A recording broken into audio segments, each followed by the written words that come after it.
Well, hello and welcome to my world. Come on in. I think you're there. I think it's working. Um, I have no idea until it's over. But my name is Colleen Liz Frost, and today is Monday, Arts and Culture Day. And that means to sit back and get your art on because it is our culture.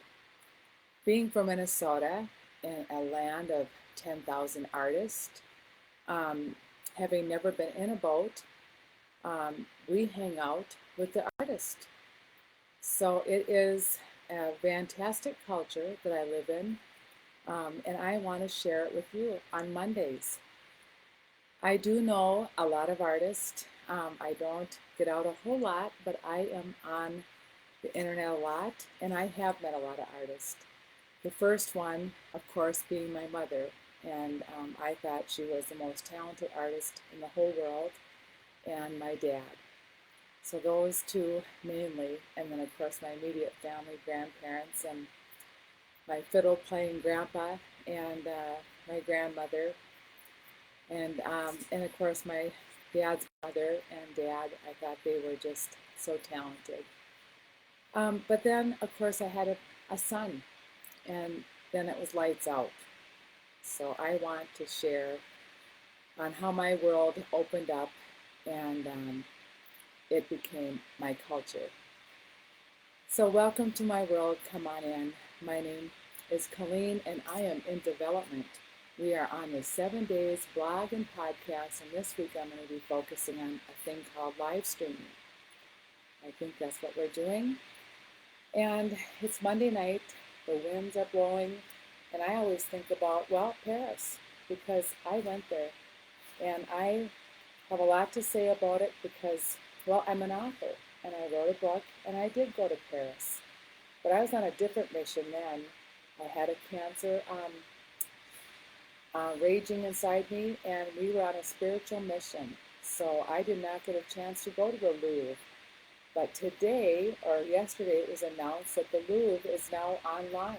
So for all you people that love art, the most exciting thing that was announced that we can now virtually go to the Louvre. So that is my big announcement tonight, that I was able to somehow get that into my universe, as I do not watch TV. So I read that somewhere. So with arts and culture on Mondays, one of the things that we're in right now is Lent. And so I have a little activity that I gave you. I think I gave you a long one that's, I don't know how to do the PDFs yet, but I'll figure it out. But I had a nun, and she was my very own nun. Her name was Sister Sylvia, and she was my person. She's one of my favorite people. And I always think of her when I think of art because she was also an artist. And she gave my son and I one of our projects because this 31st of March is National Crayon Day. So I started my son out giving him one of the coolest paintbrushes, the color crayon. So in this Lent time, because we're almost out of what I call, and I have learned from one of my favorite people, she gave a sermon on the pain cave. And I just left my Pete and Becky in their pain cave on my workout today. But in Lent, we do journey in, and for those of you that have a faith of some kind, and for those of you that don't, I think we're all familiar with what it's like to be in pain. This morning I had a very dear friend of mine that lost her father. And so she is now entering a pain cave. So loss, sickness, any type of journey like this.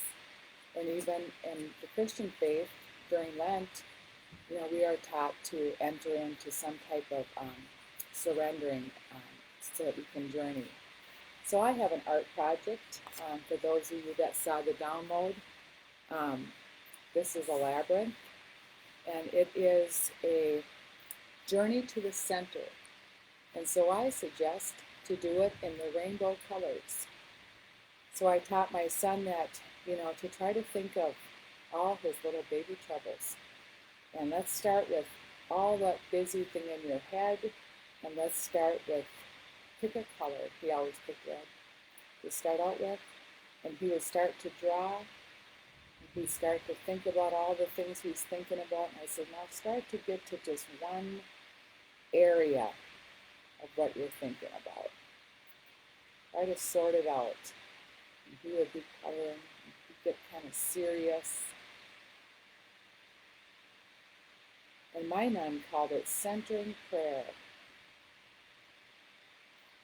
She'd want us to get down to one word. Pretty soon, when you get to your next color, you start to forget about all that pain. And then all of a sudden you start to see green.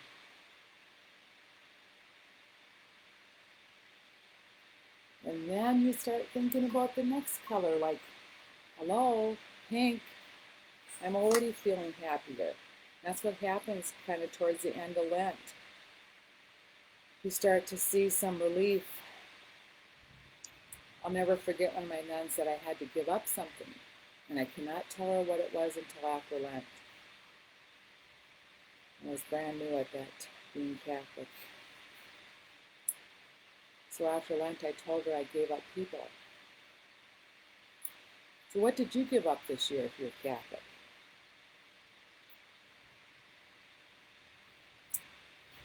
Well, anyway, we should all kind of give up something once in a while.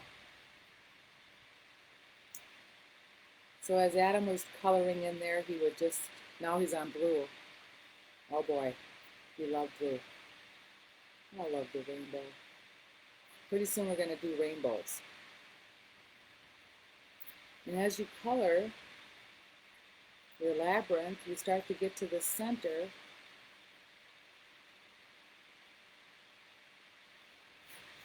And here in Minnesota, in small towns like Perm, we have like 15, 16 churches.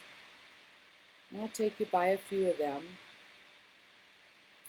The way I grew up, we believed that our church was our home. So everybody has a different way to roll down here. I even know a barbershop or a hairdresser, and he has the altar right where you cut his hair. He's about the coolest person I've ever met. I'd say he's an artist.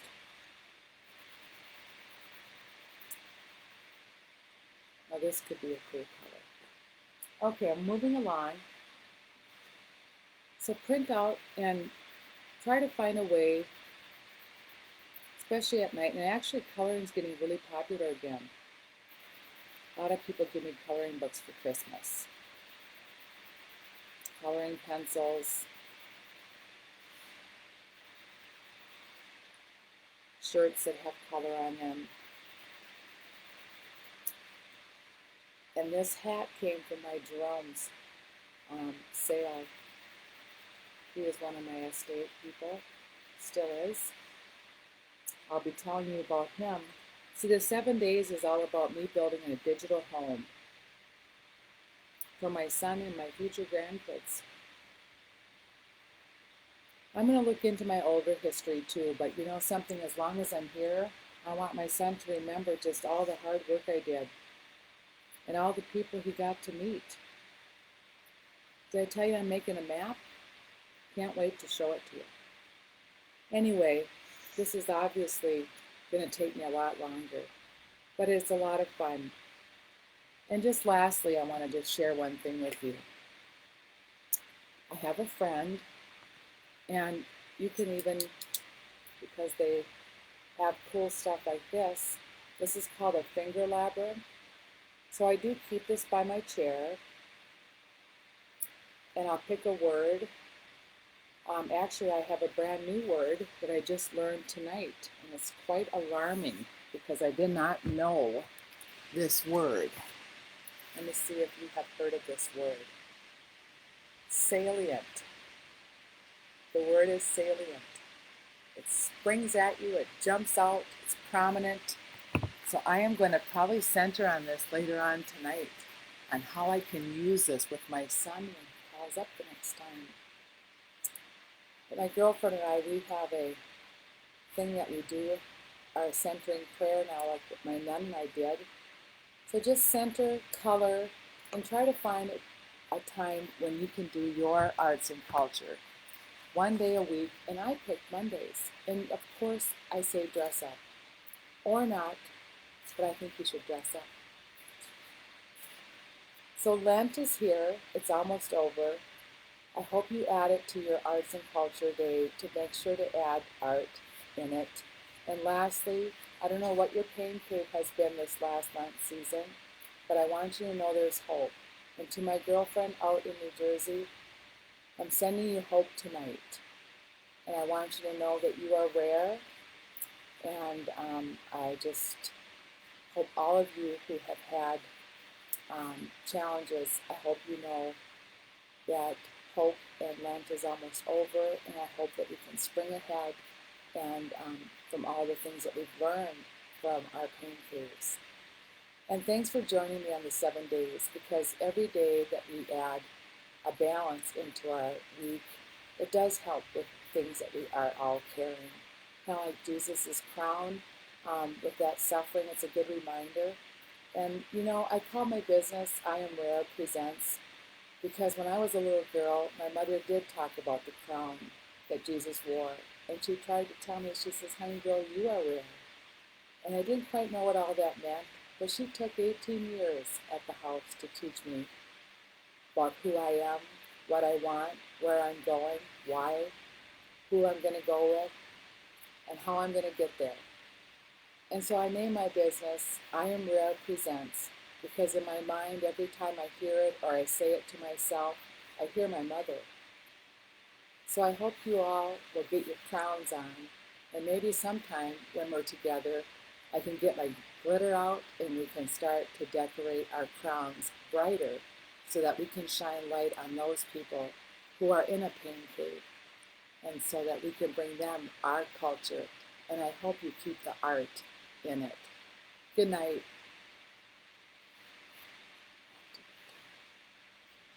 Oh, and I hope you remember me and like, share, and I'll see you there on the 7 days. This is so much